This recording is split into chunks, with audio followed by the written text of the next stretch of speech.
போராட்டத்துலேருந்து உங்களை கைது பண்ணுறாங்க, சென்னைக்கு வெளியே கொண்டு போய் கொட்டுறாங்க, திரும்பவும் வரீங்க, போராடுறீங்க, திரும்ப கொண்டு போய் வெளியில் கொட்டுறாங்க. இதை பற்றி நம்ம பிறகு பேசுவோம். என்ன கோரிக்கைக்காக நீங்கள் போராடிட்டு இருக்கீங்க இந்த அரசுகிட்ட? சார், எங்களுக்கு இந்த பார்வையற்றோர்கள் சமூகத்தில் சமமாக மற்றவர்களுக்கு நிகராக எப்படி இன்னைக்கு கம்யூனலாக எல்லாரும் சமம் அப்படின்னு சொல்கிறாங்களோ அந்த மாதிரி ஊனத்தின் அடிப்படையில் யாரும் பிரிக்கப்படாமல் எல்லாரும் சமமாக இருக்கணும், நாங்களும் சமமாக இருக்க வேண்டும் அப்படிங்கிறதுக்காக. கடந்த முறை நீங்கள் போராடினீங்க அதிமுக ஆட்சி. அப்போ உங்களை சுற்றி நிறைய பேர் ஆதரவாக இருந்தாங்க, உங்களுக்காக குரல் கொடுக்குறதா நான் பார்த்துருந்தேன். நிறைய இயக்கங்கள், நிறைய அமைப்புகள், கட்சிகள் எல்லாம். இப்போ ஒருத்தர் கூட உங்கள் பக்கத்தில் இல்லை, எல்லாம் இங்கே போயிட்டாங்க. அந்த கேள்வி இருக்கு. எதிர்கட்சி தலைவரே நேரடியாக வந்து பார்த்தார். 2013 செப்டம்பர் 16 எங்களுடைய போராட்டம் ஆரம்பிச்சிச்சு. செப்டம்பர் 22 வாக்கில் அப்போதைய எதிர்கட்சி தலைவர், தற்போதைய தமிழக முதல்வர் அவர்கள் நேரடியாகவே வந்து பார்த்தார்கள். அவரோடு சேர்ந்து அந்த கூட்டணியில் இருந்த அனைத்து தலைவர்களும் நேரடியாகவே வந்தாங்க. சரி, இந்த போராட்டத்தில் உங்க கூட நின்று இருக்கிறார் அவரு? யாருமே வரல சார். இந்த காவல்துறை எல்லாத்த பத்தி தெரிஞ்சிருக்கவங்க இவங்க என்ன லைட் ஆஃப் பண்ணிட்டு எல்லாத்தையும் அடிச்சு கழுத்து பிடிச்சி வெளில தள்ளிட்டு வராங்க. ஏன்னா அவங்களுடைய அடையாளம் தெரிஞ்சிருக்கணும், லைட் ஆஃப் பண்ணிட்டு. கண்ணு தெரியாதவங்களுக்கு லைட் ஆஃப் பண்ணிட்டு அடிக்கிறதுல என்ன பயன் இருக்கு? கைது செஞ்சு எங்களை என்ன பண்றாங்க, மறுபடியும் இரவு ஒரு 12 மணிக்கு கொண்டு போய் கிளாம்பாக்கம் பேருந்து நிலையத்தில் இறக்கி விட்டு வந்துடுறாங்க. இப்போ இந்த மனித உரிமை ஆணையம்லாம் இருக்குது. இப்படியாக ஒரு பார்வையற்றவர்களுக்கு இவ்வளவு இன்னல்கள் நடந்திருக்கு. நடு சாமத்தில் வந்து அது ஆள் அரவம் இல்லாத ஒரு இடத்துல இறக்கி விட்டுட்டு வர்றது, தடமே அதாவது போக்குவரத்து வசதி இல்லாத ஒரு இடத்துல இறக்கி விடுறது, இப்படி அடிக்கிறது, இப்படியாக பொய் வழக்கு போடுறது, இதெல்லாம் செய்யறதுக்கு ஒரு மனித உரிமை ஆணையம் இருக்குமா? இது எங்களுக்குமே இந்த கேள்வி உண்டு சார். மற்றவங்க எல்லாரையுமே சந்திக்கிற முதல்வர் வந்துட்டு அவருடைய துறை சார்ந்த எங்களை வந்துட்டு, ஏன்னா அவரே சொல்லிட்டு இருக்காரு, தமிழகத்துல ஒரே ஒரு மாற்றுத்திறனாளி மனவேதனை அடைந்தாலும் அவர்களுக்காக இந்த அரசு இயங்கும்னு சொல்லியிருக்காரு. யாரு சொல்லியிருக்காரு? தமிழக முதல்வர் ஸ்டாலின். சார், இப்ப நடுராத்திரில கொண்டு போய் ஒரு ரோட்ல இறக்கி விட்டுறதுலாம் மனவேதனையா பண்ணலைங்களா? விசாரணைக்காக கைது பண்ணும்போதே கூட இந்த மாதிரி நேரத்தில் கைது செய்துட்டாங்க, இப்படி செய்துட்டாங்க, அப்படி செய்துட்டாங்கன்னு மனித உரிமை ஆர்வலர்கள்லாம் குதிச்சாங்க. இப்போ இவ்வளவு இன்னல்கள் உங்களுக்கு நடந்திருக்கு, ஒருத்தர் கூட உங்ககிட்ட பேசியிருக்காங்களா? உங்களுக்காக இந்த மாதிரி ஏதாவது செய்யறேன்னு சொல்லியிருக்காங்களா?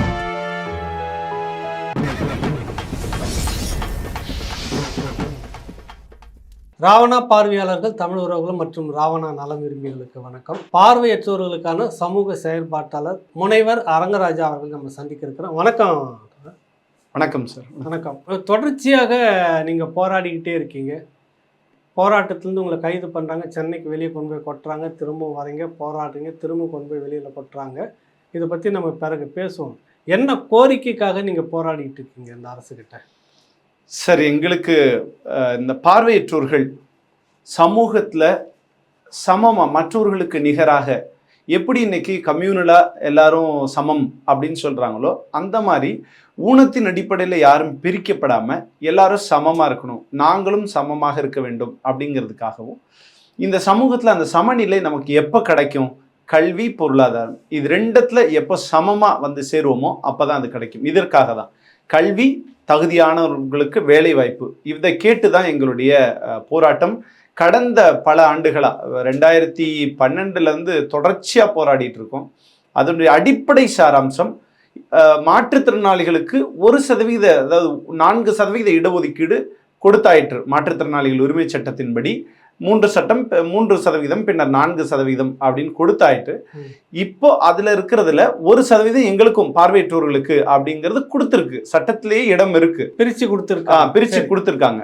அதை முறையாக இன்னைக்கு வரைக்கும் அமுல்படுத்தல. அதை உடனடியாக அமுல்படுத்தி தற்காலிக தீர்வா இப்போதைக்கு படிச்சு முடிச்சுட்டு பணியில இருக்கிற பார்வையற்றோர்களை ஆசிரியர்களா, பேராசிரியர்களா, இந்த டிஎன்பிஎஸ்சி சிறப்பு தேர்வு வச்சு அமைச்சு பணியாளர்களா, இந்த தற்காலிக ஆசிரியர்களாக இருக்கிறவங்களை வந்துட்டு நிரந்தரப்படுத்த சொல்லி இந்த மாதிரி ஒரு 9 அம்ச கோரிக்கைகளை முன்வைத்து நாங்கள் தொடர்ச்சியாக போராடிட்டு வரோம் சார். 12 போராடிட்டு. ஆமாம், 12 தொடர்ச்சியாக போராடிட்டு இருக்கோம். உண்ணாவிரதம் அன்னைக்கு ஆரம்பித்தோம். 4 பேர் உண்ணாவிரதம் இருக்கிறாங்க. அரை மாதம், இன்னைக்கு கூட சரியா 15 நாள் ஆச்சு. அவங்க சாப்பிட்டு தண்ணியை தவிர வேற எதுவும் குடிக்கிறதில்ல. இப்போ ராயப்பேட்டை அரசு பொது மருத்துவமனையில் உடல் நிலை தேர முடியாது, எந்திரிச்சு கூட நிற்க முடியாமல் அவங்க எல்லாரும் இப்போ அங்கே இருக்காங்க. இந்த கோரிக்கை வந்து நீங்கள் வைக்கிறீங்களா? இப்போ காலியாக இருக்கக்கூடிய நிறைய இடங்கள் அரசு பணியிடங்கள் காலியாக இருக்குது. அதில் முறைப்படி எங்களுக்கு உண்டான இடத்த நீங்கள் கொடுங்கன்னு கேட்குறீங்க. ஆமா சரிங்களா? ஆமா அதுல இருந்து நாங்க வந்துட்டு எதுவும் ஸ்பெஷலா கொடுங்கன்னு கேட்கல, கருணையின் அடிப்படையில கொடுங்கன்னு நாங்க கேட்கல. எங்களுக்கான ரைட்ஸ், சட்டம் கொடுத்திருக்கிற உரிமை, நாங்க முறையா படிச்சிருக்கோம், தகுதியா இருக்கிறோம். ஆமா அந்த குவாலிஃபிகேஷன். இவங்க என்ன இப்போ வந்துட்டு ஒருத்தன் எம்ஏ பிஎட் முடிச்சிருக்கான், இவங்க கேட்குற டெட்டையும் பாஸ் பண்ணியிருக்கான், அல்லது நெட்டு எஸ்சிடி ஸ்லெட்டு இதையும் பாஸ் பண்ணிட்டு தயாரா இருக்கான், எல்லாம் பிஹெச்டி முடிச்சிட்டும் தயாரா இருக்கான். இவனுக்கு இப்ப எந்த சார் தனியாரும் வேலை கொடுக்க மாட்டேங்கிறான், அதுக்கும் உங்ககிட்ட சரியான சட்டம் இல்லை. எய்டட் அரசு உதவி பெறும் நிறுவனங்கள் அதோடைய போக்கு உங்களுக்கே தெரியும், மற்றவர்களுக்கு எந்த அளவுக்கு நடக்குதுன்னு. அதுல தமிழ்நாட்டுல அரசு உதவி பெறும் நிறுவனங்கள்ல பல்கலைக்கழகங்கள்ல ஒரு பார்வை, மற்ற டிசபிலிட்டிஸ் கூட ஓகே, ஒரு பார்வை மாற்றுத்திறனாலே அங்க இல்ல, கொடுக்கறதே இல்லை. அப்ப இதை கேட்டு நாங்க வேற எங்க போறது? அரசு கிட்ட தானே வந்தாகணும், சட்டப்படியானதை அரசு தானே நிலைநாட்டணும். அதனாலதான் நாங்க வந்து நிக்கிறோம். இல்ல என்ன சொல்றாங்க அரசு? கடந்த முறை எனக்கு ஒரு சந்தேகம், கடந்த முறை நீங்க போராடி இருந்தீங்க அதிமுக ஆட்சியில, அப்போ உங்களை சுற்றி நிறைய பேர் ஆதரவாக இருந்தாங்க, உங்களுக்காக குரல் கொடுக்குறதா நான் பார்த்துருந்தேன். நிறைய இயக்கங்கள், நிறைய அமைப்புகள், கட்சிகள் எல்லாமும். இப்போ ஒருத்தர் கூட உங்கள் பக்கத்தில் இல்லை, எல்லாம் இங்கே போயிட்டாங்கன்ற கேள்வி இருக்குல்ல, பார்க்குறீங்களா? அதை பார்க்குறோம் சார்.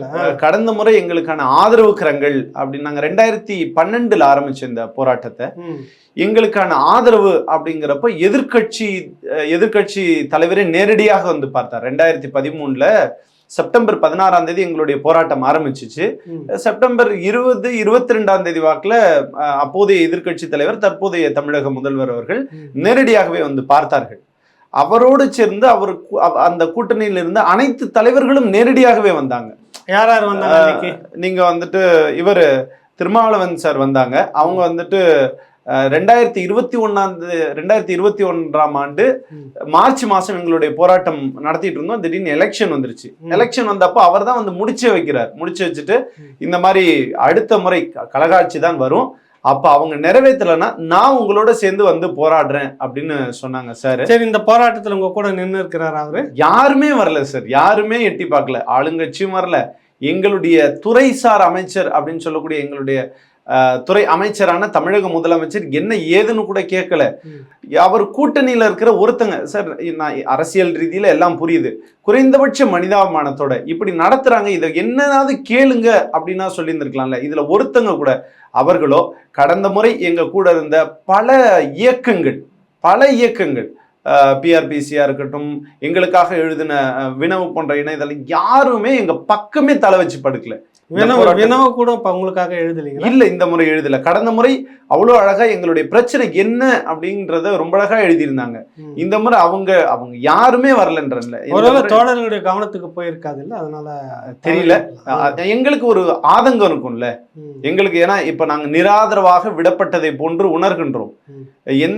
இப்ப இன்னைக்கு வரைக்கும் இருக்காங்க, ராயப்பேட்டை அரசு பொது மருத்துவமனையில இருக்காங்க, ஆளுங்கட்சியும் சரி, எதிர்கட்சியும் சரி, தோழமை கட்சிகளும் சரி, யாருமே வந்து கூட பார்க்கல. இப்படி ஒரு போராட்டம் நடக்குது என்னன்னு கூட கேட்கல. சோ நிராதரவாக விடப்பட்டிருக்கின்றோம். கம்யூனிஸ்டுகள் இருப்பாங்க, அவங்களாவது உங்களுக்காக பேசியிருப்பாங்க? யாருமே வரல. அவங்களுமே அங்கேயும் இருக்கிற தோழர்களும் சரி, யாருமே எங்களுக்காக இம்முறை குரல் கொடுக்கவில்லை. எங்களுக்கான குரலை நாங்கள் மட்டுமே கொடுத்து கொண்டிருக்கின்றோம். எங்களால் முடிந்தவரை ஓங்கி ஒலித்து கொண்டிருக்கின்றோம்.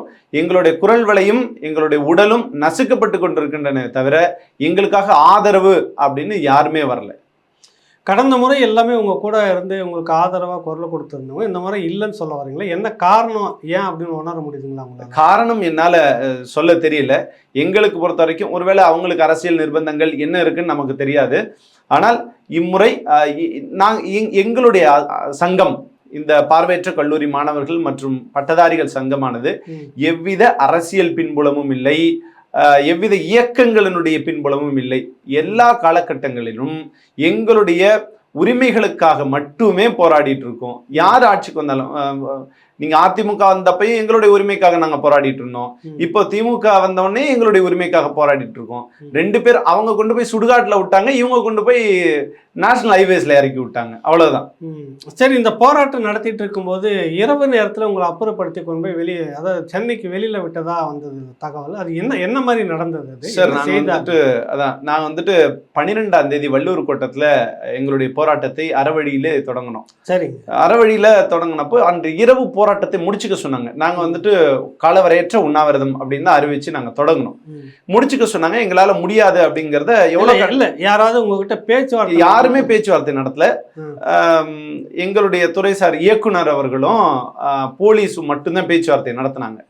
நடத்திட்டு முடிச்சு, ஏன்னா இயக்குனரை நம்ம தான் காலங்காலமாக சந்திச்சுக்கிட்டு இருக்கோமே, அவங்க செய்யலை, எங்களுடைய மினிஸ்டரை நாங்கள் பார்க்கணும் அப்படின்னு சொல்லிட்டு நாங்கள் போராட்டத்தை முன்னெடுக்கிறோம். அன்று இரவு ஒரு 8 மணி வாக்கில் எங்களை கைது செய்கிறாங்க. கைது செய்து புஷ்பா நகர் பக்கத்தில் இருக்க ஏபிவிபி திருமண மண்டபத்திற்கு அழைத்து சென்று பிஎஸ்ஆர் பண்ணுறதெல்லாம் பண்ணுறாங்க. பண்ணி முடித்த பிறகு வெளியேற மாட்டோம் அப்படின்னு சொல்லிட்டு, நீங்கள் போகலாம், உங்களை ரிலீஸ் பண்ணியாச்சு அப்படின்னு சொல்லிட்டு எல்லாரையும் கூட்டி ஒன்றா உட்கார வச்சு சொல்கிறாங்க. ஏசி அருண் தலைமையிலான டீம் அவங்க என்ன பண்றாங்க, நாங்கெல்லாம் போக மாட்டோம் அப்படின்னு சொன்னோடனே அரசு வாகனங்கள் இல்லை, தனியார் வாகனங்கள், தனியார் கார்கள் வரவழைக்கப்பட்டு இங்க லைட் ஆஃப் பண்ணிட்டாங்க. எனக்கு அதுதான் மிகப்பெரிய ஒரு இவங்களுக்கு எங்களை பத்தி நான் சைக்காலஜி இப்போ உங்களுக்கே தெரியும். என்ன இங்க உள்ள கூட்டிட்டு வரும்போது எனக்கு என்ன எப்படி கூட்டணும்னு உங்களுக்கு தெரியுது இல்லைங்களா? இந்த காவல்துறை எல்லாத்த பத்தி தெரிஞ்சிருக்கவங்க இவங்க என்ன லைட் ஆஃப் பண்ணிட்டு எல்லாத்தையும் அடிச்சு கழுத்து பிடிச்சி வெளில தள்ளிட்டு வராங்க. ஏன்னா அவங்களுடைய அடையாளம் தெரிஞ்சிருக்கணும். லைட் ஆஃப் பண்ணிட்டு, கண்ணு தெரியாதவனுக்கு லைட் ஆஃப் பண்ணிட்டு அடிக்கிறதுல என்ன பயன் இருக்கு இல்லைங்களா? அவங்களுடைய அடையாளத்தை எங்கிட்ட மறைக்கிறாங்களா. 5 கார்கள்ல ஏத்திக்கிட்டு எங்க எல்லாரையும் தூக்கிட்டு சென்னை முழுக்க சுத்துறாங்க. சென்னை நகரம், ஏன்னா ஒரு இடத்துல போனா எங்களுக்கு ரோடு ஓரளவுக்கு தெரியும், ஏறி இறங்குறது எங்க போகுதுன்னுட்டு. அது தெரியாத இவங்க அங்க எங்க சுத்துறாங்க. அதற்கு பிறகு கிளாம்பாக்கம் எங்கேயோ போயிட்டு வர்றாங்க. அதற்கு பிறகு கோயம்பேடு பேருந்து நிலையத்திற்கு வந்து ஒரு 12:30 மணி இருக்கும். வந்து இரவு வலுக்கட்டாயமாக அங்க இருக்கிற எங்க எல்லாரையுமே ஒரு 25 பேர்கள் இருப்போம். உண்ணாவிரதம் இருக்கின்ற 5 பேர்களோடு சேர்த்து எங்களை வலுக்கட்டாயமா வேலூர் செல்லுகின்ற பாயிண்ட் டு பாயிண்ட் பஸ்ல ஏத்துறாங்க. கூட 2 மப்டி காவலர்களை போட்டு நாங்க ஏறிட்ட பிறகு நாங்க ஏற முடியாதுன்னு சொல்றோம். வலுக்கட்டாயமாக ஏத்தப்படுகின்றோம். ஏத்தி கொண்டு போறாங்க. போற வேளை நாங்க சண்டை போட்டுட்டே போறோம். அதற்கு பிறகு ஒரு கட்டம் என்ன பண்ணாங்க, இதுக்கப்புறம் இவங்க வரமாட்டாங்க அப்படின்னு நினைச்சவங்க ஸ்ரீபெரும்புத்தூர் டோல், சென்னை பெங்களூர் ஹைவேல டோல் தாண்டினோன்னு வல்லக்கோட்டை அப்படிங்கிற இடத்துல, நீங்க கேட்கலாம் உங்களுக்கு எப்படி வல்லக்கோட்டைன்னு தெரியும்? சரி, எங்களுக்கு ஓரளவுக்கு தொழில்நுட்பம் தெரியும். எங்ககிட்ட வாட்ஸ்அப் இருக்கு, லொகேஷன் இருக்கு, எல்லாத்தையும் பார்க்க முடியும். அந்த இடம் வல்லக்கோட்டை தான் காட்டுனுச்சு. நேஷனல் ஹைவேஸ்ல எந்த ஒரு ஆளரவும் பில்டிங் ஒரு எதுவுமே இல்லாத ஒரு இடம். அந்த மாதிரி ஒரு இடத்துல சரியாக ஒரு 2:45 இருக்கும். 2:45 மணிக்கு இறக்கி விட்டுட்டு போயிட்டாங்க. நாங்க அதுக்கப்புறம் என்ன பண்றது, உங்களுக்கு கூட யாருமே துணைக்கு இல்லை, யாருமே இல்லை எங்க கூட துணை. ஒருவராவது முழுக்க பார்வை தெரிந்தவர் யாராவது இருந்தாங்களா? ஒருத்தர் கூட எங்க கூட பார்வை தெரிந்தவர்கள் இல்லை. லேசாக வெளிச்சம் தெரிபவர்கள் இந்த மாதிரி தான் ஒரு சிலர் எப்பயுமே எங்க கூட இருப்பாங்க. லேசா வெளிச்சம் தெரிஞ்சவங்க அது கூட. ஆமா ஆமா, அவங்களுக்கு வந்து ரோட கிராஸ் பண்றதுன்றதெல்லாம் அவ்வளவு அதுவும் லைட் தான் அவங்களுக்கு தெரியும், உணர முடியும், முழுசும் பார்க்க முடியாது. ஆமா ஆமா, நீங்க அது வந்துட்டு ஹைவேஸ்ல தெரியும் எவ்வளவு வேகமா வண்டி வந்துட்டு போய்கிட்டு இருக்குன்ட்டு. உண்மையிலேயே பயந்து போயிட்டோம். அப்புறமாடி காலைல நாங்க எங்க ஓலா ஊபர் உள்ளிட்ட எல்லா செயலிகளையும் முயற்சித்து பார்க்குறோம். எந்த செயலிலையும் வண்டி வரல. அதற்கு பிறகு காலையில மொத்தமா ரோட்ல ஏறி நின்று வழியில வந்த ஒரு வேனை மறைச்சி ஏறி எல்லாரும் சென்னைக்கு வந்து சேர்றோம். சென்னைக்கு வந்து சேர்ந்த பிறகு என்ன ஒரு மனிதாபிமானமற்ற ஒரு இதுவா இருக்குது. இப்படியும் செய்வாங்க இந்த மாதிரி, இதை விட மோசமாவும் நடந்துக்கிறாங்க சார். அதற்கு பிறகு என்ன பண்றாங்க, நாங்க எங்களுடைய மாற்றுத்திறனாளிகள் ஆணையர் மறுநாள் கிளம்பி வந்து நாங்க எல்லாரும் சேர்ந்து எங்களுடைய மாற்றுத்திறனாளிகளுக்கான ஆணையரகம் இங்க பீச் ரோட்ல இருக்கு, குயின் மேரிஸ் காலேஜ் பக்கத்துல. அந்த பில்டிங் எப்படின்னு கேட்டீங்கன்னா, அந்த பில்டிங் முழுக்கவே எங்களுக்கு அணுக்கமாக கட்டப்பட்டது, அக்சசபிள் ஃபார் அஸ். அங்க வந்துட்டு நான் போறேன்னா எனக்கு டாக்டைல் இருக்கும், எனக்கான அரை வாசல்ல பிரெயின்ல எழுதி இருக்கும், லிஃப்ட் எல்லாமே எங்களுக்கு ஏற்ற மாதிரி இருக்கும், எல்லா வகை மாற்றுத்திறனாளிகளுக்கு ஏற்ற மாதிரி இருக்கும். ஸோ அந்த பில்டிங்ல போய் நாங்க போராடிட்டு இருக்கோம். அது எங்களுடைய ஒரு வீடு மாதிரி தானே மாற்றுத்திறனாளிகள் ஆணையரகம் அப்படிங்கிறது. அங்க போராடிட்டு இருக்கிற எங்களை அமைதி வழியில் தான் அங்க போய் அந்த உண்ணாவிரதத்தை தொடர்றோம். அந்த உண்ணாவிரதத்தை தொடர எங்களை என்ன பண்ணா, மறுபடியும் சாயங்காலம் ஒரு 7 மணி போல கைது செய்யறாங்க. கைது செஞ்சு எங்களை என்ன பண்றாங்க, மறுபடியும் இரவு ஒரு 12 மணிக்கு கொண்டு போய் கிளாம்பாக்கம் பேருந்து நிலையத்துல இறக்கி விட்டு வந்துடுறாங்க. கிளாம்பாக்கம் பேருந்து நிலையம் எங்க இருக்கு, இங்க இருந்து ஒரு 40 கிலோமீட்டர் தள்ளி அங்க இருக்கு. போய் இறக்கி விட்டு இந்த காவலர்கள் ஓடி வந்துடுறாங்க. இல்ல உங்களுக்கு என்ன எதுவுமே சொல்லலீங்களா? சொல்லல, எங்க கூட்டிட்டு போறோம் எதுவுமே சொல்ல மாட்டாங்க. கைது செய்யறோம் அவ்வளவுதான். அதுவும் குண்டு கட்டா ஏத்துவாங்க. நான் வரமாட்டேன்னு சொன்னாலும் குண்டு கட்டாக ஏத்துவாங்க.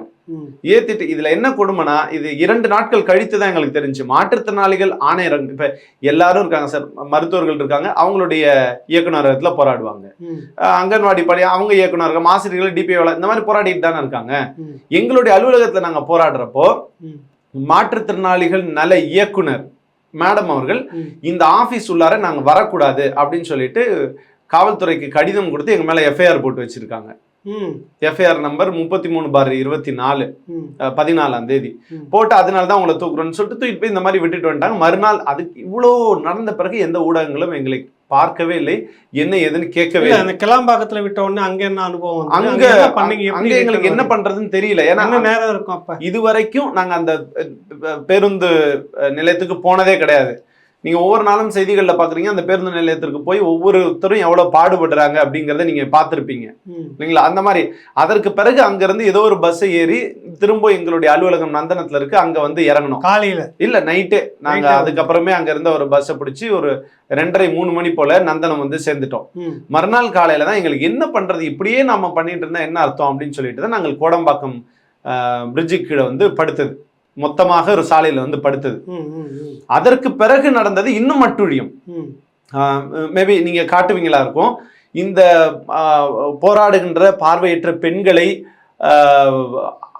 ஆண் காவலர்கள் கையாள்வது, பெண்களுடைய ஷாலை பிடிச்சி இழுக்கிறது, முடிய பிடிச்சி இழுத்துட்டு போறது, பெண்கள் பார்வையற்ற பெண்களை ம் இல்லையா, பார்வையற்ற பெண்களை வந்துட்டு அங்கிருந்து வந்துட்டு டப்புன்னு இப்படி கையை விட்டு இப்படி பிடிச்சி தூக்குறது. ம். அப்படி தூக்குனா என்கிட்ட சில பேர் சொல்றாங்க, பார்வையற்ற பெண்கள் வந்துட்டு தாக்குறாங்க அப்படின்னு சொல்லிட்டு. சார், நீங்க பார்வையற்றவனா உன்னை அரெஸ்ட் பண்ண போறப்பான்னு சொல்லிட்டு நீங்க அரெஸ்ட் பண்ணணும் இல்லைங்களா? ம் நீ அங்கிருந்து சல்லுன்னு நீ இப்படின்னு தூக்குனா அப்ப எந்த ஒரு பெண்ணுக்கும் தன்னை தற்காத்துக்கிறதுக்குன்னு ஒரு சூழல் ஏற்படும் இல்லைங்களா? ம் அப்போ அந்த பெண்கள் அந்த மாதிரியான விஷயங்கள் பண்ணாங்க தான்.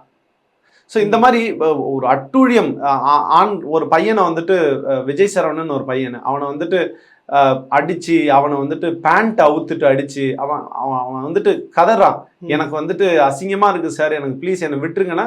அப்படி இருந்தும் அவனை பிடிச்சி அடிச்சு அதுக்கப்புறம் அவனை எங்க அந்த இடத்துலயேவா போராட்டம் பண்ண இடத்துல போராட்டம் கிண்டியில போராட்டம் பண்ணப்போ அடிச்சு அவனை வந்துட்டு அந்த மாதிரி காயப்படுத்தி இந்த மாதிரி படுகொடுமைகள் வந்துட்டு நடந்திருக்கு சார். இந்த பெண்கள் இந்த பசங்கள்லாம் பண்ணது ஒரு படி மேலே போக, இவங்க இந்த காவல்துறை இன்னும் அட்டூழியம் ஒரு படி மேலே போய் என்ன பண்ணாங்கன்னா, சைதாப்பேட்டையில் MC ராஜா விடுதி, இந்த பிற்படுத்தோர் பட்ட நல விடுதி, இது ரெண்டும் இருக்கு. இந்த 2 விடுதியிலும் கல்லூரி படிக்கின்ற பார்வையற்ற மாணவர்கள் தங்கி படிச்சுட்டு இருக்காங்க. அது உங்களுக்கே தெரியும். இந்த மாணவர்கள் என்ன பண்றாங்க, இந்த போராட்டத்தில் போய் கலந்துடுவாங்க அப்படின்னு சொல்லிட்டு அதிகாலை 4 மணிக்கே இந்த பசங்களை, தூங்கிட்டு இருக்க பசங்களை போய் தட்டி எழுப்பி கைது பண்ணிட்டு போயிடுறாங்க. இது வந்துட்டு அந்த அந்த விடுதியினுடைய வார்டனுக்கும் தெரியாது, அந்த விடுதி நிர்வாகத்துக்கும் தெரியாது, பேரண்ட்ஸ்க்கு தெரியாது, எங்களுக்கு தெரியாது, யாருக்குமே தெரியாதபடி அதிகாலை 4 மணிக்கே தூங்கிட்டு இருந்த பசங்களை தட்டி எழுப்பி அவங்களுடைய செல்போனை பிடுங்கிட்டு கைது பண்ணிட்டு போயிட்டாங்க. பின்னாடி சாயங்காலம் 4 மணிக்கு தான் வந்துட்டு, சாயங்காலம் 6 மணிக்கு மேலே அந்த பசங்க சண்டை போட்டதுக்கு அப்புறம் தான் விடுறாங்க. இந்த மாதிரியான ஒரு அட்டூழியங்கள் வேற எப்பயுமே பார்த்ததில்லை. அன்னைக்கு பல மாணவர்களுக்கு இன்டர்னல் எக்ஸாம், பல கல்லூரிகளில் இன்டர்னல் எக்ஸாம், அவன் இன்டர்னல் எக்ஸாமுக்கு போகணும்னு சொன்னவனை கூட அவனை விடலை. அதனால தான் நாங்கள் மனித உரிமை ஆணையத்துக்கு அதை அடிப்படையாக வச்சு இந்த மாணவர்கள் கொண்டு போயிட்டாங்க அப்படின்னு சொல்லிட்டு நாங்கள் புகாரும் கொடுத்துருக்கோம். அதையும் சேர்த்தே புகாராகவும் கொடுத்துருக்கோம். இப்போ இந்த மனித உரிமை ஆணையம்லாம் இருக்குது, இப்படியாக ஒரு பார்வையற்றவர்களுக்கு இவ்வளவு இன்னல்கள் நடந்திருக்கு. நடு சாமத்தில் வந்து அது ஆள் அரவம் இல்லாத ஒரு இடத்துல இறக்கி விட்டுட்டு வர்றது, தடமே ஒரு அதாவது போக்குவரத்து வசதி இல்லாத ஒரு இடத்துல இறக்கி விடுறது, இப்படி அடிக்கிறது, இப்படியாக பொய் வழக்கு போடுறது, இதெல்லாம் செய்யறதுக்கு ஒரு மனித உரிமை ஆணையம்னு உங்களுக்கு இருக்குமா இல்லைங்களா? இது எங்களுக்குமே இந்த கேள்வி உண்டு சார். சில நேரங்களில் வந்துட்டு யாராவது குற்றவாளிகள் மீது ஏதோ ஒரு நடவடிக்கை எடுக்கும்போது அப்போதெல்லாம் மனித உரிமை ஆணையங்கள் முன்வந்து நின்று நான் நிறைய செய்திகளில் பார்த்துருக்கேன். இந்த மாதிரி எங்கள் மீது இது ஒரு விதத்தில் பார்த்தீங்கன்னா கொடுமை செய்ய, வன்கொடுமைக்கு ஈக்குவல் ஒரு அக்சசபிள். மாற்றுத்திறனாளிகள் உரிமை சட்டத்தின்படி பிரிவு 93 மாற்றுத்திறனாளிகளை துன்புறுத்துவது அல்லது மாற்றுத்திறனாளிகளின் உடைமைகளை சேதப்படுத்துவது, இது வந்து மாற்றுத்திறனாளிகள் உரிமை சட்டம் 2016 பிரிவு 93 படி தண்டனைக்குரிய குற்றம். இதை வந்துட்டு யாரும் கேட்கறதுக்கு தயார். இதான் எங்க ஆணையமே அப்படிதான் பண்றது, எங்க ஆணையரே அப்படித்தானே பண்ண. கேட்க வேண்டியது உங்க ஆணையர் தான். ஆமா, ஆனா அந்த ஆணையர் உங்க மேல பொய் வழக்கு போட்டு கைது செய்யறதுக்கு வழி செய்யறாங்க. ஆமா, இதுதான் சார். இது வந்து எங்களுக்கு அணுக்கம் இல்லாம அக்சசபிள் இல்லாத ஒரு இடத்துல இப்படி கொண்டு போய் விடுறதுங்கிறது சட்டமீறல், விதிமீறல். இதை தான் லா அண்ட் ஆர்டரை காப்பாற்ற வேண்டிய காவல்துறை செய்தார்கள். ஒரு அமைச்சர் அவருக்கு உண்டான எல்லா வசதி வாய்ப்புகளும் கொடுத்து அவரை விசாரணைக்காக கைது பண்ணும்போதே கூட இந்த மாதிரி நேரத்தில் கைது செய்துட்டாங்க, இப்படி செய்துட்டாங்க, அப்படி செய்துட்டாங்கன்னு மனித உரிமை ஆர்வலர்கள்லாம் குதிச்சாங்க.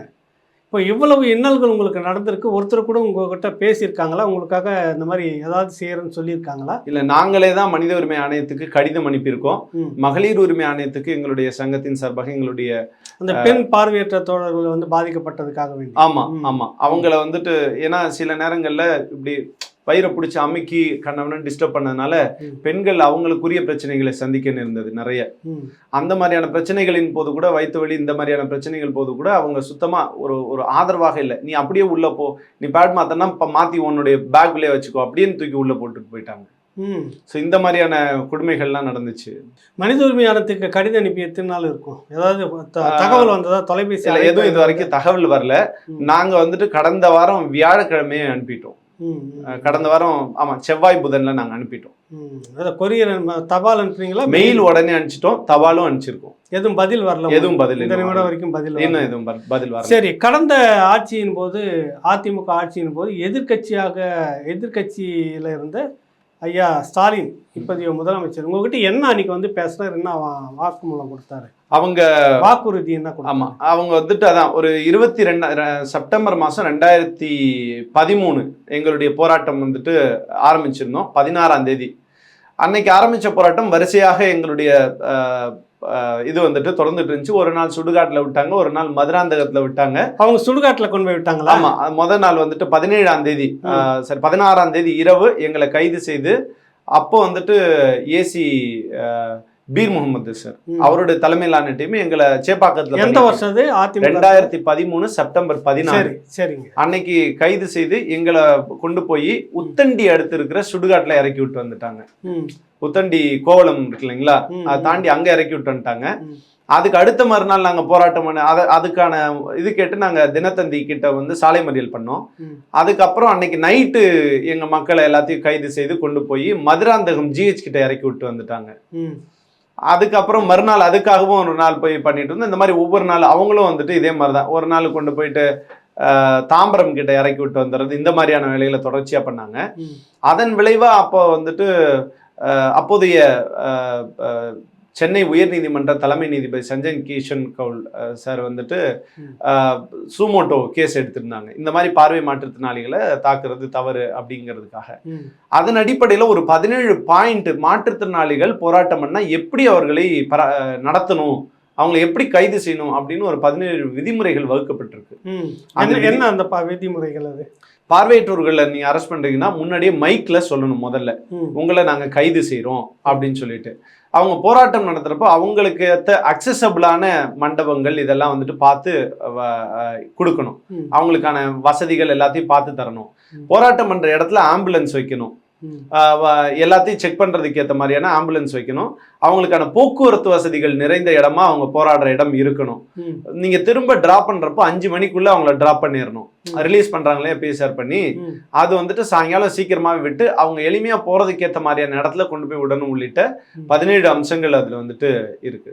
அது எதுவுமே கடைபிடிக்கல, இது வரைக்கும் ஒன்னும் கூட கடைபிடிக்கல. அன்னைக்கு முதல்வர் வந்துட்டு ஒரு 5 நாட்கள்லயே தமிழக முதல்வர் அவர்கள் அந்த ஞாயிற்றுக்கிழமை வாக்குல வந்தாங்க. வந்துட்டு உண்ணாவிரதம் இருந்துட்டு இருந்தவங்க ராயப்பேட்டை அரசு பொது மருத்துவமனையில அப்போது அனுமதிக்கப்பட்டிருந்தாங்க. வந்து நேராக பார்த்த அப்போதைய எதிர்கட்சி தலைவர் தற்போதைய மாண்புமிகு முதல்வர் அவர்கள் ஒவ்வொருத்தர்கிட்டையும், நீங்கெல்லாம் போராடக்கூடாது, உங்களுக்கெல்லாம் இது வந்து சட்டப்படியாக உங்களுக்கு கொடுக்க வேண்டியதுதான், இதை வந்துட்டு நீங்க, எங்க பசங்களும் அவரை பார்த்தோன்னே கண்ணீர் வடிச்சிட்டாங்க. கண்ணீர் வடிச்சு இந்த மாதிரி நாங்க பாதிக்கப்பட்ட குரல் கேட்ட உடனே, ஏன்னா ஒரு நம்பிக்கை இருக்கு இல்லைங்களா, கலைஞர் ஐயா வந்துட்டு இப்படி பண்ணாரு. ஏன்னா கலைஞர் ஐயா இதுக்கு முந்தைய காலகட்டங்களில் போராட்டம் நடந்துட்டு இருந்த போது கலைஞர் ஐயா இவங்களை பார்த்துட்டு நான் போய் சாப்பிட்டுக்கிறேன், எந்த இடத்துல போராடுறாங்களோ அந்த இடத்துக்கே வந்துருவார். அவர் முதல்வராக இருந்த போதே கூட நான் சொல்றேன்.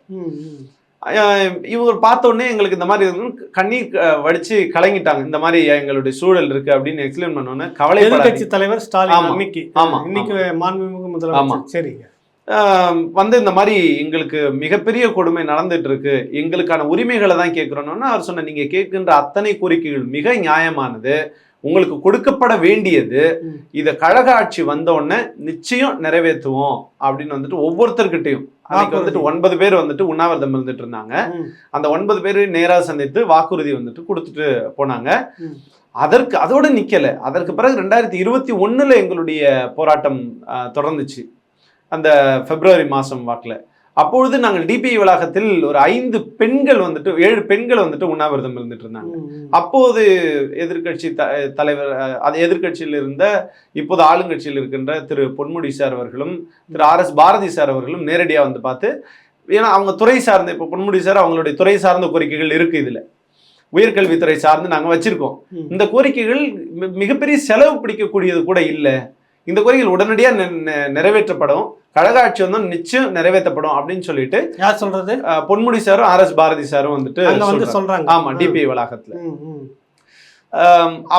அவங்களும் சொல்லிட்டு போறாங்க. அதற்கு பிறகு இப்போதைய மாண்புமிகு பாராளுமன்ற உறுப்பினர் ஐயா இவர் திருமாவளவன் சார், அவங்களும் எங்களுடைய போராட்டத்தை முடிச்சு வைக்கிறாங்க. வந்து அங்க கமிஷனர் ஆஃபீஸில் எங்களுடைய ஆணையரகத்தில் வந்துட்டு நேரடியாக வந்து இந்த மாதிரி நீங்கள் போராட வேண்டாம், உங்களுக்காக நாங்கள் இருக்கோம் அப்படின்னு ஐயா வந்துட்டு சொன்னாங்க. ஸோ இவங்க எல்லாம் போன முறை வந்துட்டு சப்போர்ட் பண்ணாங்க. அந்த உரிமையில நாங்கள் இந்த முறை வந்ததுலேருந்தே நாங்கள் கேட்டுட்டு இருக்கோம், எங்களுக்கான கோரிக்கைகள் பெண்டிங்ல இருக்கு. இதோ இன்னைக்கு தொடங்கிட்டதா நிறைய பேர் வந்துட்டு சொல்றாங்க. நாங்கள் இந்த ஆட்சி வந்ததுலேருந்து ஒரு நாள் போராட்டம், அடையாள உண்ணாவிரதம், இதெல்லாம் பார்த்தாச்சு, தொடர்ச்சியா பண்ணிட்டு இருக்கீங்க. தொடர்ச்சியா பண்ணியாச்சு. கோரிக்கை மனு கொடுத்து கோரிக்கை மனு எல்லாம் வந்துட்டு ஒரு புத்தகமாவே அடிச்சு கொடுத்தாச்சு. தொடர்புடைய அரசாணைகள், தொடர்புடைய சட்டங்கள், இது எல்லாத்தையும் பின் பண்ணி ஒரு புத்தகமாவே பைண்ட் பண்ணியே கொடுத்தாச்சு. அவ்வளவு எங்களுக்கான ஒரு ஆதாரமா அவ்வளவு அரசாணைகளும் சட்ட ஆவணங்களும் வந்துட்டு இருக்கு. அதெல்லாம் சேர்த்து கொடுத்தும் இன்று வரை எங்களுடைய கோரிக்கை ஏற்றுக்கொள்ளப்படவில்லை. இதுல என்ன முழுசா சொல்லணும்னா, இன்று வரை எங்களை பத்தின தரவுகளே அரசிடம் இல்லை. தரவுகளே இல்லையா உங்களை பத்தி? ஆமா, நாங்க எவ்வளவு பேர் படிச்சிருக்கோம், நாங்க எவ்வளவு பேர் வேலையில இருக்கோம், நாங்க எவ்வளவு பேர் என்ன டிகிரி முடிச்சிருக்கோம், இந்த மாதிரியான எந்த தரவுகளும் அரசிடம் இல்லை. எங்களுக்கான பணி வாய்ப்பு, உங்களுடைய ஆணையரகம் அதுக்கான குறிப்புகளை வச்சிருக்குல்ல, தரவுகளை வச்சிருக்குல்ல, அங்க கேட்டு வாங்கியிருக்கலாம். அங்கதான் நான் சொல்றேன், அங்கதான் எந்த தரவுகளும் இல்லை. நாங்க கேட்கிற எந்த கேள்விக்கும் அவங்களிடம் உடனடியா பதில் கிடையாது. உங்களுடைய ஆணையரகத்திலேயே. ஏன்னா சார், நீங்க வந்துட்டு மாற்றுத்திறனாளிகள் நலத்துறை இங்க இருக்கிற பிரச்சனையே அதான் சார். இந்த மாற்றுத்திறனாளிகள் நலத்துறை குறித்து யாருமே பேசுறது இல்லை. அது ஒரு பரிதாபத்துக்குரிய துறை. ஒரு நாங்கெல்லாம் உரிமை தளத்துக்கு வந்துட்டோம், நாங்க பேசிட்டு இருக்கோம்.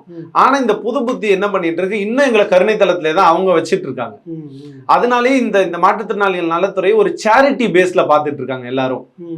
ஒரு கருணை, இது ஏதோ சர்வீஸ் பண்ண, அதெல்லாம் கருணை எல்லாம் ஒண்ணும் வேண்டியல. எங்களுக்கு உண்டான ரைட்ஸ் நாங்க அதை தான் கேக்குறோம். உரிமையை கொடுங்க, படிச்சிருக்கோம், தனி வைக்கிற எல்லா தேர்தலும் நாங்க சந்திச்சு எழுதிருக்கோம், பாஸ் பண்ணிருக்கோம். ஆமா ஆமா, இதெல்லாம் வந்து கருணை எல்லாம் வேண்டியல, உரிமையை கொடுங்க. இங்க என்னன்னா சார், மாற்றுத்திறனாளிகள் நலத்துறையில மாவட்ட அதிகாரிகளா இருக்காங்க பாருங்க, இந்த மாவட்ட மாற்றுத்திறனாளிகள் நல அலுவலர்கள், இவங்க யாருமே எலிஜிபிள் கிடையாது.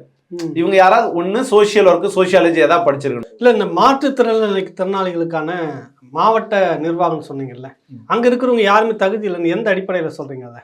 சார், நீங்க வந்துட்டு குறைந்தபட்சம் இந்த மாற்றுத்திறனாளிகள் நல அலுவலர்கள் மாவட்டந்தோறும் நியமிக்கப்பட்டிருக்கவங்க, அவங்க வந்துட்டு DDADWன்னு சொல்லுவாங்க. அவங்க வந்துட்டு ஒரு சோசியல் வெல்ஃபேர், அதாவது இந்த social work, MSW or sociology, இந்த மாதிரி ஏதாவது ஒன்று படிச்சிருக்கணும்.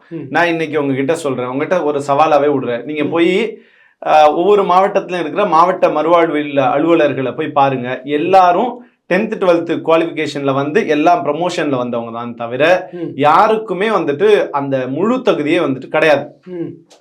அதுல இருந்து அப்படியே வந்து AD லெவல் வரைக்கும் வருவாங்க. பல பேர் வந்துட்டு 10th குவாலிஃபிகேஷன் 12th குவாலிஃபிகேஷன் தான். இவங்க போய் தான் இந்த சிறப்பு பள்ளிகளை கண்ட்ரோல் பண்ணும். எப்படி இந்த 10th 12th குவாலிஃபிகேஷன் முடிச்ச இவங்க எல்லாம் போய் தான் மாற்றுத்திறனாளிகளுக்கான சிறப்பு பள்ளிகள் இருக்கு பாருங்க. இந்த சிறப்பு பள்ளிகள்ல இருக்கிற MA BEd முடிச்சு பசங்க பாடம் சொல்லி கொடுக்குற டீச்சர்ஸை கண்ட்ரோல் பண்ணும். அந்த மாதிரிதான் இந்த துறையினுடைய யாருமே சரியான தகுதியானவர்கள் இங்க இல்ல. சோ இங்க துறை சார்ந்து வல்லுநர்கள், துறை சார்ந்து படிச்சுட்டு வர்றவங்க, டிசேபிலிட்டி ஸ்டடீஸ் இந்த மாதிரி படிச்சுட்டு வந்தவங்க யாருமே அங்க இல்ல. அதனாலயும் என்னமோ தெரியல, எங்களை பத்தின சைக்காலஜியும் தெரியல, எங்களை பத்தின தரவுகளும் எப்படி சேகரிக்கணும் தெரியல, எங்களை எப்படி ஹேண்டில் பண்ணணுங்கிறதும் தெரியல. மாச சம்பளம் மட்டும் சரியான நேரத்துக்கு வாங்கிடுறாங்க மாவட்ட நிர்வாக அதிகாரிகள். மாவட்டத்துல இருந்து தலைமை வரைக்கும் நான் சொல்றேன், யாருக்குமே வந்துட்டு எங்களை எப்படி ஹேண்டில் பண்ணும் சார். ஒவ்வொரு மாற்றுத்திறனாளியும் ஒவ்வொரு டைப் ஆஃப் டிசேபிலிட்டிக்கும் ஒவ்வொரு நீட் இருக்கு, தேவையில வித்தியாசப்படுது. சரிங்களா? இப்ப வந்துட்டு ஒரு ஆக்சசிபிலிட்டின்னா அந்த புது புத்தி என்ன நினைச்சுக்கிறோம், ஒரு ரேம்ப் போட்டாச்சு எங்க பில்டிங்ல, ஓகே ஆக்சசிபிளா இருக்கு இந்த பில்டிங், அதுவா? அப்ப பார்வையில்லாதவன் எப்படி போவான்? வீல் சேர் வச்சிருந்தா ரேம்ப் ஏறி இறங்கிடுவான். பார்வை இல்லாதவன் எப்படி போயிட்டு வருவான்? லிஃப்ட்ல பிரெயில் வச்சிருக்கியா? ஒரு ரூம் வாசல்ல உங்க பில்டிங்ல டாக்டைல் வச்சிருக்கீங்களா? அதெல்லாம் பத்தி சிந்திக்கிறதுக்கு யாரும் இல்லை. ஓகே, டப்புன்னு ஒன்று கொடுத்துட்டு போயிடுறது. இந்த மாதிரி தான் எங்களை பத்தி ஒவ்வொரு டிசேபிலிட்டிக்கும் ஒவ்வொரு நீட் இருக்கு. அந்த நீடெல்லாம் இந்த மாற்றுத்திறனாளிகள் அலுவலர்களே புரிஞ்சுக்கல, ஆணையர்களே புரிஞ்சுக்கல. இதெல்லாம் நீங்க எப்பயாவது ஏதாவது ஒரு காலகட்டத்தில் பேசியிருக்கீங்களா? கோரிக்கை மனு கொடுத்துருக்கீங்களா? சார், எங்களுடைய கோரிக்கைகள் மனுவெல்லாம் எடுத்து போட்டா என்னையே மூடி நிற்கும். அந்த அளவுக்கு எல்லாத்துக்கும் ரெப்ரசன்டேஷன் வந்துட்டு கொடுத்தாச்சு. எதுக்கும் சரியான நாங்க இந்த கோரிக்கைகள் இருக்குல்ல, இந்த போராட்டம் இவ்வளவு வீரியமா நடந்துட்டு இருக்கு. இதுக்கு இன்னைக்கு கொடுத்துட்டு இன்னைக்கே போராட்டத்துல உட்கார்ந்து இருப்போமா? இல்லைங்களா? நாங்க எங்களுடைய சட்டமே பாருங்க, எங்களுக்கான அந்த 3% இடஒதுக்கீடு அப்படிங்கிறது 1981 வந்துருச்சு, அரசாணை 602. அதற்கு பிறகு ஊனமுற்றோர் சட்டம் 1995 வருது. அதை தமிழ்நாடு அரசு 96 ஏத்துக்குது. அதற்கு பிறகு அதெல்லாம் அடிப்படையா வச்சு 2014 தான் எங்களுக்கான அரசாணை இந்த 3% பேக்லாக் எந்த போஸ்டிங் போடாம இருக்கு அப்படின்னு 2014 தான் அரசாணை போடுறாங்க. அரசாணை போட்டதுக்கு அப்புறம் 2 வருஷத்துல புது சட்டம் வருது, 2016 மாற்றுத்திறனாளிகள் உரிமை சட்டம். இதெல்லாம் வந்துருச்சு. இதெல்லாம் பின்பற்றி நாங்களும் வரிசையா மனு கொடுத்துக்கிட்டே தான் இருக்கோம் இன்னைக்கு வரைக்கும். இவங்க வந்த பிறகு ஒரு அரசாணையும் போட்டிருக்காங்க. இப்ப அரசாணை 20 அப்படின்னு ஒண்ணு. அதன்படி ஒரு வருஷத்துக்குள்ள எங்களுடைய மாற்றுத்திறனாளிகளுக்கான பணியிடங்கள் கண்டறியப்பட்டு 3 மாசத்துக்கு ஒரு வாட்டி ஒரு கலந்தாய்வு கூட்டம் வச்சு அந்த அறிக்கையை சமர்ப்பிக்கணும்ட்டு அந்த அரசாணை 9 மாசம் ஆச்சு, 10 மாசம் ஆச்சு. இன்ன வரைக்கும் எதுவும் அது செய்யற ஒண்ணுமே நடக்கல. நாங்க இப்ப என்ன கேட்கிறோம், இப்ப இன்னைக்கு வந்துட்டு மாண்புமிகு சமூக நலன் மற்றும் சத்துணவுத்துறை அமைச்சர் அவர்கள் ஒரு தவறான ஒரு விஷயத்த வந்துட்டு, அதாவது உண்மை அமைச்சர் பேர் என்ன? அமைச்சர் மேடம் கீதா ஜீவன் மேடம். அவங்க வந்துட்டு என்ன சொல்றாங்க, தம்பிமாருங்க இன்னைக்கே பணிக்கான உத்தரவை வந்துட்டு கேட்கிறாங்க, அது எப்படி கொடுக்க முடியும் அப்படின்னு சொல்லி கேட்கிறாங்க. நாங்க அப்படி கேட்கல, அந்த அளவுக்கு நாங்கள் முட்டாள்கள் இல்லை. இதை நாங்க ஜூலை மாசத்துக்குள்ள செஞ்சிருவோம் அப்படின்னு ஒரு உத்தரவாதம் கொடுங்க, ஒரு அரசாணை கொடுங்க. நாங்க கேட்கிற கேள்விக்கு அரசாணை போடுறது சிரமம் இல்லையா? அதாவது எங்களை வந்துட்டு ரெக்ரூட் பண்றதுதான் சிரமம். ஏற்கனவே அரசாணை தான் போட்டிருக்குது. போட்டுட்டு இந்த மாதிரி 3 மாதத்துக்கு ஒரு முறை நீங்க ஆய்வு செய்து இதெல்லாத்தையும் சொல்லணும்னு சொல்லி இருக்குல்ல. அது வந்துட்டு செய்யல. இதுல இந்த 4% ரிசர்வேஷன் பேஸ் பண்ணி எங்களுக்கு வந்துட்டு எய்டட்ல போஸ்டிங் தரணும் அப்படிங்கிறதுக்கு அரசாணை முறையாக இல்ல. 96ல இருந்து பேக்லாக் போட்டு கொடுங்க அப்படிங்கறத வந்துட்டு நாங்க கேட்கிறோம். இந்த மாதிரி சில விஷயங்களுக்கு தனித்தனியா அரசாணைகள் தேவைப்படுது. அதை தான் நாங்க வந்துட்டு கேட்டுட்டு இருக்கோம். இதை நீங்க செய்யுங்க, இதை நான் கட்டாயம் செஞ்சிரும் அப்படின்னு பிரஸ் ரிலீஸ் கொடுங்கன்னு சொல்றேன். நாங்க வந்துட்டு இதை ஜூலை மாசத்துக்குள்ள, ஏன்னா இந்த வருஷத்துக்கான டிஎன்பிஎஸ்சியோட ஆனுவல் பிளானும் விட்டாச்சு. அந்த ஆனுவல் பிளான்ல எங்களுடைய அந்த ஸ்பெஷல் டிரைவ், நீங்க அரசாணை போட்டிருக்கீங்க ஸ்பெஷல் டிரைவ் நடத்திடுவோன்னுட்டு, ஆனா ஆனுவல் பிளான்ல வரல. அப்ப ஏமாத்துறீங்களா? அரசாணை போட்டீங்கன்னா ஸ்பெஷல் டிரைவ் இங்க வந்திருக்கணும் இல்லைங்களா? அப்ப ஏன் வரல? அப்ப நாங்க கட்டாயம் நடத்திடணும்னு ஒரு பிரஸ் ரிலீஸ் கொடுங்க. சரி, எங்களுக்கு அதை தாண்டி இப்ப எங்களுடைய அமைச்சர்கிட்ட நான் சந்திக்கிறதுல என்ன தடை இருக்க முடியும்? என் அமைச்சர்கிட்ட தான் நான் போய் சொல்ல முடியும். ஆமா, எங்க துறை சார் அமைச்சர்கிட்ட நான் சொல்றதுக்கு என்ன தடை இருக்க முடியும்? சார், அதெல்லாம் என்ன தடைன்றாங்க தெரியல சார். இப்ப வரைக்கும் நாங்க கேட்டோம், சாத்தியம் இல்லைன்னு சொல்லிட்டாங்க. சந்திக்கிறதுக்கு? ஆமா, சந்திக்கிறதுக்கு வாய்ப்பு இல்லை அப்படின்னு சொல்லிட்டாங்க. அதான் எங்களுடைய துறை அமைச்சரை நாங்கள் சந்திக்கிறதுக்கான வாய்ப்பு இல்லை. வேற யாரை சந்திப்பாங்களா? எங்களை சந்திக்கிறது சமூக நலன் மற்றும் சத்துணவுத்துறை அமைச்சர் மேடம் கீதா ஜீவன் அம்மா அவர்களை தான் சந்திக்கிறாங்க. அவங்க தான் பேச்சுவார்த்தை நடத்திட்டு இருக்கிறாங்க. அவங்களோட தான் நாங்க பேசிட்டு இருக்கிறோம். அவங்க இந்த மாதிரி தகவலை சொல்லிட்டு போயிட்டாங்க. எங்களுக்கு எங்களுடைய துறை அமைச்சரை சந்திச்சு எங்களுடைய பிரச்சனைகள். உங்களுடைய துறை அமைச்சர் யாரும் சொல்றீங்க? முதலமைச்சர் கிட்ட தான் எங்களுடைய துறை இருக்கு. என்ன துறை இருக்கு? மாற்றுத்திறனாளிகள் நலத்துறை முதல்வர் தான் கலைஞர்கிட்ட இருந்துச்சு, அதனால நானும் வச்சிருக்கேன் அப்படின்னு சொல்றாங்க. அதனால எங்களுடைய துறை அமைச்சரை பார்த்து சந்திக்க முடியும். மற்றவங்க எல்லாரையுமே சந்திக்கிற முதல்வர் அவருடைய துறை சார்ந்த எங்களை ஏன்னா அவரே சொல்லிட்டு இருக்காரு, தமிழகத்துல ஒரே ஒரு மாற்றுத்திறனாளி மனவேதனை அடைந்தாலும் அவர்களுக்காக இந்த அரசு இயங்கும்னு சொல்லியிருக்காரு. யாரு சொல்லியிருக்காரு? தமிழக முதல்வர் அவர்கள், ஸ்டாலின் சார். இப்ப நடுராத்திரில கொண்டு போய் ஒரு ரோட்ல இறக்கி விட்டுவதெல்லாம் மனவேதனை அவருக்கு படலைங்களா? பார்வையற்றோர்கள் மாற்றுத்திறனாளிகள் இருந்து விலக்கி வச்சாச்சு போல, எனக்கு தெரியல. ஏன்னா பொதுவாகவே பார்வை மாற்றுத்திறனாளிகள் எப்படின்னா இந்த ஒதுக்கப்பட்டோர்களில் ஒடுக்கப்பட்டோர்கள் அப்படின்னு சொல்லலாம். ஒதுக்கப்பட்டோர்களில் ஒடுக்கப்பட்டோர். ஆமா, மாற்றுத்திறனாளிகள் பொதுவா எல்லா சமூகங்களிலிருந்தும் ஒதுக்கப்பட்டோர். இந்த ஒதுக்கப்பட்டோர்களில் மிக ஒடுக்கப்பட்டோர்கள், ஏமாற்றப்பட்டு கொண்டே இருப்பவர்கள், வஞ்சிக்கப்படுபவர்கள் பார்வை மாற்றுத்திறனாளிகள். பிற வகை இருக்கிறவங்களுக்கு எல்லாருக்கும் ஒரு ஐ கான்டாக்ட் இருக்கு. நேரடி இந்த ஐ கான்டாக்ட் மூலமா வெளி உலக இந்த தொடர்புகள் இருந்துகிட்டே இருக்கு. இந்த ஐ கான்டாக்ட் இல்லாதனாலே என்னமோ அரசியல் சார்ந்து சமூகம் சார்ந்து பல விஷயங்கள்ல நாங்க ஒதுக்கி வைக்கப்பட்டுக்கிட்டே இருக்கோம். ஏன்னா நீங்க பல பேரை பிற வகை மாற்றுத்திறனாளிகள்ல பல பேரை நீங்க பார்த்துருக்கலாம். எங்க மாற்றுத்திறனாளிகளை அந்த மாதிரி பல இடங்கள்ல பார்க்கவே முடியாது. ஏன்னா இந்த மாதிரி எல்லா இடத்துலையுமே இந்த புறக்கணிப்பு, இந்த ஒதுக்கி வைப்பு, பரிதாபம் அப்படிங்கிற ஒரு விஷயத்த பார்த்து நாங்கள் ஒதுக்கி வைக்கப்பட்டுட்டோம். அதனாலே என்னமோ தெரியல, மற்றவர்களுக்கு கிடைக்கிற அந்த முன்னுரிமை எங்களுக்கு கிடைக்கிறது இல்லை. ஏதாவது ஒரு பேச்சுவார்த்தைக்கு போனா கூட எல்லா மாற்றுத்திறனாளிகளோடும் சேர்ந்தே நான் சொல்றேன், ஏதாவது பேச்சுவார்த்தைக்கு போனா கூட நாங்கள் 2வது 3வது வரிசையில் தான் உட்கார வைக்கப்படுவோம். முதல் வரிசையில எங்களுக்கு இடம் கிடைக்காது. பார்வையற்ற எந்த மாற்றுத்திறனாளி போனாலும் சரி, பார்வையற்ற நாங்கன்னு இல்லை, அரசு சார்ந்தே இருக்கிறாங்கல்ல அவங்களே போனாலும் கூட அங்கு பார்வையற்ற மாற்றுத்திறனாளிகளுக்கு முதல் இருக்கையோ அல்லது முன் இருக்கையிலோ வழங்கப்பட மாட்டாது. நீங்க வேணா பல புகைப்படங்கள் எடுத்து பாருங்க.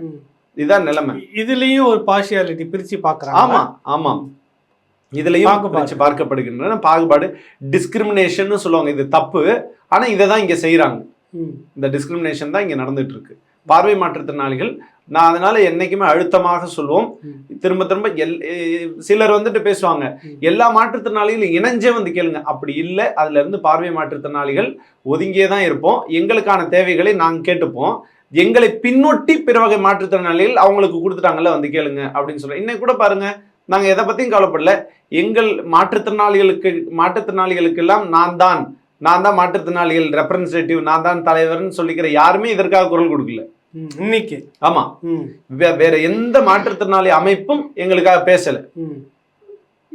எங்களுக்காக நாங்க தான் போராடிட்டு இருக்கோம். நாளைக்கு நாங்க வாங்குற இந்த உரிமைகளை அவங்களும் அனுபவிப்பார்கள், அவங்களுக்கும் சேர்த்தே நாங்க போராடிட்டு இருக்கிறோம். அதான் இன்னைக்கு. சரி, உங்கள் துறை அமைச்சர் உங்களை சந்திக்கிறதுல என்ன தடை இருக்கு? பேச்சுவார்த்தை நடத்துற இத்தனை பேர்கிட்ட இந்த கேள்வி நீங்க கேட்டிருக்கீங்களா? நீங்க வந்துட்டு இன்னைக்கு சமூக வலைதளங்கள்ல போய் பாருங்க, இந்த justice for TN visually challenge அந்த ஹேஷ்டாக் கீழே போய் பாருங்க, எல்லாரும் அதே கேள்வியை தான் கேட்குறாங்க. ஒவ்வொரு தமிழகத்துல இருக்கிற ஒவ்வொரு பார்வை மாற்றுத்திறனாளிக்கும் இதுதான் கேள்வி. எங்களை பார்ப்பதற்கு எங்களுடைய முதல்வருக்கு இன்னைக்கு வரைக்கும் அவர் மேல கோபம் கூட இல்லை. எங்களுடைய முதல்வர் தானே, எங்களுக்காக தானே இருக்கிறேன்னு சொல்றாரு. எங்களை பார்க்கறதுல என்ன தயக்கம் அப்படிங்கறத எல்லாருக்குமான கேள்வி. சார், உங்க வீட்டுல ஒரு குழந்தை ஒருவேளை சாப்பிடலன்னா நீங்க விட்டுட்டு இருப்பீங்களா? இங்க 15வது நாள், இன்னைக்கு ஏதோ முடிய போகுது, 15வது நாள், 16வது நாளை நோக்கி 4 பேர் உண்ணாவிரதம் இருந்துட்டு இருக்காங்க.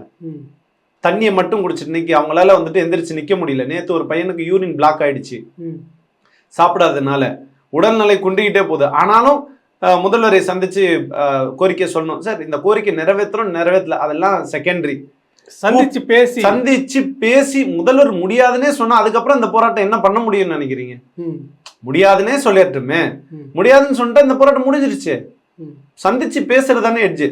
அவரை தாண்டி நாங்க வேற யாருக்கிட்ட பேச்சுவார்த்தை நடத்த முடியும்? சந்திக்கிறதுல என்ன சிரமம் அப்படிங்கிறது தான் எங்களுக்கு தெரியலங்க சார். சரி, இந்த விஷயத்த வந்து ஊடகங்களில் நீங்கள் வந்து விவாத பொருளாக்கி இருக்கலாம், ஊடகங்களை கையில் எடுத்துருக்கலாம். அது அவ்வளவா இல்லாமல் போனதுக்கு காரணம் என்னன்னு நினைக்கிறேன். நீங்கள் அணுகலீங்களா இல்லை நடக்கலைங்க? எல்லா ஊடகங்களுக்கும் நாங்கள் டே 1ல இருந்தே நாங்கள் ட்ரை பண்ணிட்டு இருந்தோம். இன்னைக்கு இந்த ஊடகங்கள் ஓரளவுக்கு தினம் செய்திகள் போடுறாங்க அப்படின்னு காரணம்னா நாங்கள் சாலைக்கு வர்றதுனால. அதுவும் கடந்த வெள்ளிக்கிழமைக்கு பிறகு குறைஞ்சு போச்சு. இப்போ வந்துட்டு இந்த முறை ஊடகங்களும் பெரிதாக கண்டுகொள்ளவில்லை. நாங்கள் அறவழியில் அமைதியாக போராட்டம் சுத்தமாக கண்டுக்கல. நாங்கள் சாலைக்கு வந்த போது எல்லாரும் வந்தாங்க. அதற்கு பிறகு மீண்டும் இந்த ஊடகமும் நாங்கள் அதுவும் பேசு பொருளாக ஆக்குவதற்கு கேட்டும் பார்த்துட்டோம். நாங்களே வாயை திறந்து கேட்டிருக்கோம் எல்லாருக்கிட்டையுமே, இது தயவுசெய்து எங்களுக்காக பேசுங்க. கடந்த அதிமுக ஆட்சியின் போது ஊடகங்கள் நிறைய உங்களை பத்தி பேசுனது பார்த்தேன். நானே நிறைய நிகழ்ச்சிகள்ல கலந்துகிட்டேன். நிறைய ஊடகங்கள் அழைச்சி பேசியிருந்தாங்க, விரிவாக பேசியிருந்தாங்க. அதை இந்த முறை பேசுறதுல என்ன தயக்கம் தடை அப்படின்னு தெரியல. கேட்டா பல காரணங்கள் வந்துட்டு சொல்றாங்க. பரவாயில்ல, எங்களுக்காக நாங்க தான் போராடணும் அப்படிங்கிற ஒரு சூழலை ஏற்படுத்திட்டாங்க. குறைந்தபட்சம் எங்களுடைய செய்தியைவாது நாள்தோறும் கொண்டு போய் சேர்க்கலாம். அதுக்கு என்ன தடைகள் அப்படிங்கிறது தெரியல. இறுதியாக நீங்க இந்த மக்களுக்கு சொல்ல வர செய்தி என்ன? தயவு செய்து எங்களுக்காக பேசுங்க. உங்க ஒவ்வொரு வீட்லையும் ஒரு பார்வை மாற்றுத்திறனாளி இருந்தா எப்படியோ அந்த மாதிரி எங்களை வந்துட்டு உங்க ஒவ்வொருத்தர் வீட்லயும் இருக்கிற தம்பிகளா, தங்கைகளா, அண்ணன்களா, அக்காக்களா நினைச்சு எங்களுக்காக பேசுங்க. இந்த சமூகத்துல தொடர்ச்சியா பார்வையற்றவர்களுக்கு உரிய அங்கீகாரம் தரதுக்கு நீங்க எல்லாம் அந்த விழிப்புணர்வை அடைஞ்சிட்டா எங்களுக்கு மற்றவங்க யாருடைய தயவும் தேவையில்லை, பொதுமக்கள் அவங்களுடைய சப்போர்ட் கிடைச்சிட்டா எனக்கு போதும். எந்த இயக்கங்களுடைய துணையோ, எந்த கட்சிகளுடைய துணையோ, எந்த அமைப்புகளுடைய துணையோ தேவையில்லை. அரசு, மக்கள் இவங்க 2 பேர் துணை நின்னா மட்டும் போதும். கிடைக்கிற உங்க கூட இருக்கிற பார்வை மாற்றுத்திறனாளிகளுக்கு கிட்ட கையை பிடிச்சி பேசுங்க. நீங்க அவங்களுக்காக இருக்கோம், எங்களுக்காக நீங்க இருக்கீங்க அப்படிங்கிறத உணர்த்துங்க. பார்வை வழியா இந்த உலகம் பொதுவா காட்சியினூடாக மட்டுமே ஒரு உலகம் இருக்கு அப்படின்னு நம்ம நினைச்சிட்டு இருக்கோம். காட்சிக்கு அப்பாற்பட்டு ஒரு உலகம் இருக்கு, அது எங்க மூலமா இருக்கு அப்படிங்கிறத உணர்ந்துக்கோங்க. நாங்களும் உங்கள ஒருத்தங்களா இருக்கணும்னு விருப்பப்படுறோம், எங்களை உள்வாங்கிக்கோங்க. நாங்களும் உங்களோடு இருக்கின்றோம். ராவணா என்றும் உங்களோடு இருக்கும். உங்களுடைய கருத்துக்களை பொதுவெளியில் கொண்டு போய் மக்களுக்கு சேர்ப்பதற்கான முயற்சியை முடிந்தவரை எடுத்துக்கொள்கிறோம். உங்களுக்கான அந்த பாதிப்பு குறித்து மனித உரிமை ஆணையம் ஒரு மௌனமாக இருப்பது கண்டனத்துக்குரியது என்பதை இந்த நேரத்தில் பதிவு செய்கிறோம். நன்றி, வணக்கம். நன்றி சார்.